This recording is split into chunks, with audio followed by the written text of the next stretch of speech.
Di ruang kerja kecil di Istana Merdeka, Jakarta, cahaya matahari pagi menyusup melalui jendela tinggi, menerangi tumpukan dokumen dan layar komputer yang menyala.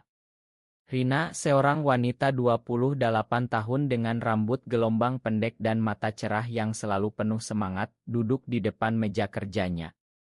Sebagai asisten pribadi Laras, pejabat tinggi di pemerintahan, tugasnya hari ini adalah yang paling menyakitkan, menyusun sumpah pernikahan.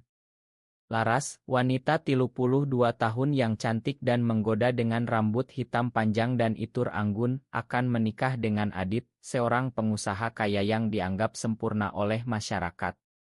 Rina mengetik kata demi kata, "Aku berjanji untuk mencintaimu selamanya, melalui suka dan duka," tapi setiap kalimat terasa seperti racun yang membakar hatinya sendiri. Laras masuk ke ruangan dengan langkah ringan, memakai setelan bisnis hitam yang menonjolkan sosoknya yang ramping. Senyumnya lebar, tapi mata coklatnya tampak lelah. "Rina, sudah selesai draftnya?" tanyanya, suaranya lembut seperti biasa. Rina mengangguk, menyerahkan kertas itu sambil menahan getar di tangannya. "Ini sempurna, Bu," kata-katanya penuh makna. Laras membacanya, matanya berbinar. "Kau tahu aku dengan baik, Rina." "Terima kasih." Sentuhan tangannya di bahu Rina membuat jantung wanita muda itu berdegup kencang. Tapi saat Laras pergi, Rina ambruk di kursi, air mata mengalir tanpa suara. Wanita yang dia cintai akan menikah dengan orang lain, dan dia sendiri yang menyusun sumpah itu, sebuah ironis yang menghancurkan. Perasaan Rina terhadap Laras tumbuh pelan sejak 2 tahun lalu, saat pertama kali bekerja di istana. Laras adalah sosok yang penuh karisma, selalu berjuang untuk kebijakan sosial yang adil, tapi di balik itu, dia adalah wanita yang rapuh. Mereka sering bekerja lembur bersama, berbagi cerita tentang mimpi dan ketakutan. Rina ingat malam ketika Laras menangis karena tekanan kerja, dan Rina memeluknya sekilas, momen yang membuat hatinya tersadar. Tapi di Indonesia, di mana norma masyarakat masih kaku, cinta sesama jenis adalah tabu. Keluarga Rina di Jawa Tengah, orang tua sederhana yang mengharapkan dia menikah dengan pria baik, pasti akan hancur jika tahu. Tekanan itu seperti beban berat, membuat Rina memilih diam. Hari itu berlanjut dengan rapat kabinet, di mana Laras berpidato dengan penuh keyakinan. Rina duduk di belakang, mengagumi setiap geraknya. Tapi saat istirahat, Laras menelepon Adit, suaranya penuh kehangatan palsu. "Ya sayang, pernikahan kita akan sempurna." Rina merasa mual. Internal konflik membara di dadanya, apakah dia harus mengaku atau tetap menjadi asisten setia? Mengaku berarti kehilangan pekerjaan, mungkin dipecat karena skandal, dan menghancurkan reputasi Laras. Diam berarti menyaksikan Laras pergi selamanya. Malam tiba, Rina pulang ke apartemen kecilnya di kawasan Kemang. Hujan deras mengguyur Jakarta, suara petir bergema seperti kemarahan hatinya. Dia duduk di sofa, memegang secangkir teh panas, memikirkan konsekuensi. Keluarga Laras, dari kalangan atas, selalu menekankan pernikahan tradisional.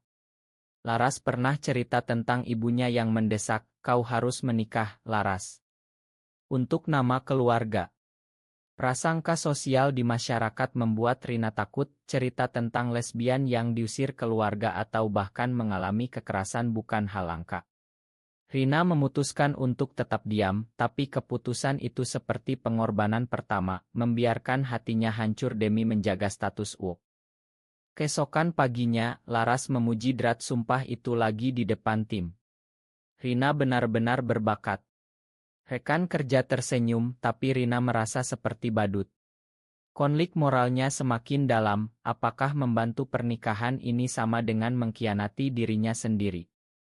Dia mulai mencatat perasaannya di jurnal rahasia, menuangkan rasa sakit yang tak terucapkan. Hari-hari berikutnya, tekanan meningkat. Laras memintanya ikut ke toko gaun pengantin, di mana Rina harus melihat Laras mencoba gaun putih yang indah. "Bagaimana menurutmu, Rina?" tanya Laras, berputar di depan cermin. Rina tersenyum paksa, cantik sekali, Bu. Tapi di dalam, dia berteriak. Damage sudah dimulai dan Rina tahu ini baru awal dari badai emosional. Suasana di istana semakin tegang, seperti udara sebelum hujan tropis di Jakarta. Rina berusaha fokus pada tugas harian, mengatur jadwal Laras yang padat dengan rapat dan kunjungan resmi. Tapi setiap kali melihat Laras, hatinya seperti diremas. Laras tampak bahagia di permukaan, mendiskusikan detail pernikahan dengan Adit melalui telepon, tapi Rina melihat kilasan keraguan di matanya. Suatu siang, saat mereka sendirian di ruang arsip yang penuh debu, Rina tak tahan lagi. Bu Laras, ada yang ingin saya katakan, katanya, suaranya bergetar. Laras menoleh, alisnya terangkat. Apa itu, Rina? Kamu terlihat aneh belakangan ini. Rina menarik napas dalam, kata-kata yang selama ini terpendam akhirnya meluncur. Saya mencintai Anda, Bu. Lebih dari sekadar asisten. Saya jatuh cinta pada Anda sejak lama. Laras terpaku, wajahnya memucat. Rina, apa yang kau bicarakan? Ini gila. Aku akan menikah dengan Adit.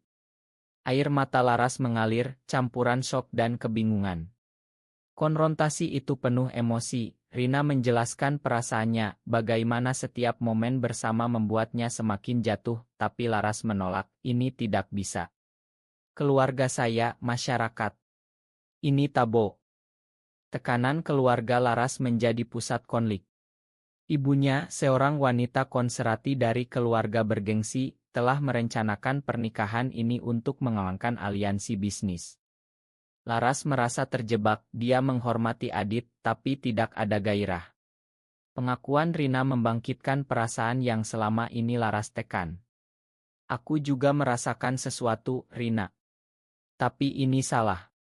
Di Indonesia, kita tak bisa hidup seperti ini. Dilema moral Laras membara, menikah demi norma atau mengikuti hati, berisiko pengucilan sosial. Malam itu, Laras tak bisa tidur di rumah mewahnya di Menteng. Dia berpikir tentang Rina, tentang sentuhan tak sengaja yang membuat hatinya berdegup. Tapi prasangka masyarakat membuatnya takut, cerita tentang wanita yang dihakimi karena penyimpangan selalu ada. Keesokan harinya, mereka bertemu lagi di kantor, konfrontasi berlanjut. Rina, kita harus berhenti. Ini akan menghancurkan kita berdua. Rina menangis, tapi Bu, apakah Anda benar-benar bahagia dengan Adit? Laras menggeleng, mengaku tekanan dari ibunya yang mengatakan, pernikahan adalah kewajiban, bukan pilihan hati. Pengkhianatan kecil mulai muncul. Laras membocorkan pengakuan itu ke sahabatnya untuk nasihat, tapi gosip menyebar pelan di kantor. Rekan kerja mulai memandang Rina aneh, bisik-bisik tentangnya hubungan aneh. Rina merasa dikhianati, Bu, kenapa Anda cerita pada orang lain? Laras meminta maaf, tapi luka sudah ada. Internal konflik Rina semakin dalam, dia ingin pergi, tapi pekerjaan ini adalah hidupnya. Dia memutuskan untuk tetap, tapi jarak mereka bertambah.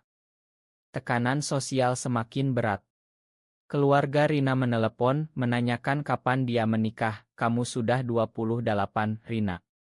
Cari pria baik. Rina tersenyum pahit di telepon, menyembunyikan rahasianya. Laras, di sisi lain, mulai ragu dengan pernikahan. Dia membatalkan meeting gaun, alasan sibuk kerja. Keputusan itu seperti pengorbanan, tapi konsekuensinya, ibunya marah besar, menelepon dengan nada keras, jangan buat malu keluarga. Laras menangis sendirian, kesadaran mulai muncul, apakah hidupnya milik orang lain. Konfrontasi puncak di akhir minggu, di sebuah kai kecil dekat istana. Rina dan Laras bertemu diam-diam, berbicara tentang masa depan. Kita bisa mencoba, Bu. Tinggalkan semuanya. Laras menggeleng, ini bukan dongeng, Rina. Masyarakat akan menghakimi kita. Air mata mereka mengalir, campuran cinta dan ketakutan. Keputusan Laras untuk melanjutkan pernikahan adalah pukulan berat bagi Rina, tapi itu juga awakening. Rina sadar, cinta ini penuh harga yang mahal. Gosip di kantor istana seperti api liar yang menyebar cepat, dihembus angin prasangka sosial. Rina mendengar bisik-bisik dari rekan kerja, asisten Laras terlalu dekat, ya.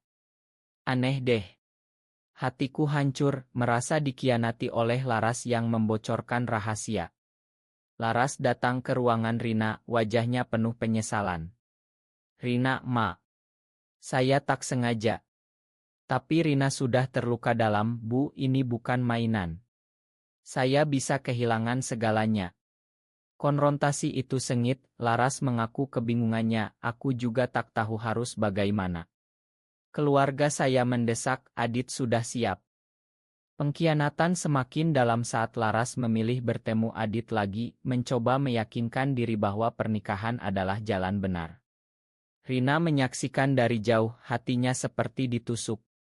Tekanan keluarga Laras mencapai puncak, ibunya datang ke Jakarta, menuntut pernikahan segera.